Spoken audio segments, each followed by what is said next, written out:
Pasien COVID-19 yang meninggal dunia saat menjalani isolasi mandiri atau isoman terus bertambah setiap harinya.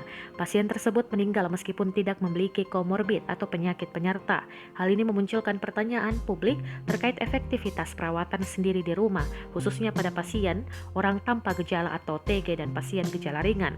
Banyak yang khawatir penanganan yang dilakukan tidak tepat sehingga berakibat menghilangkan nyawa pasien.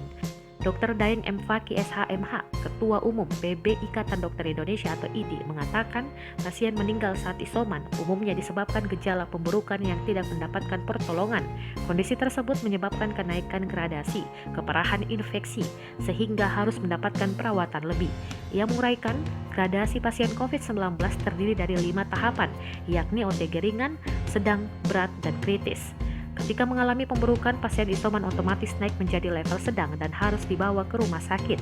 Daeng mengatakan, seringkali keluarga tidak memahami gentingnya kondisi pasien isoman sehingga terlambat memberikan penanganan.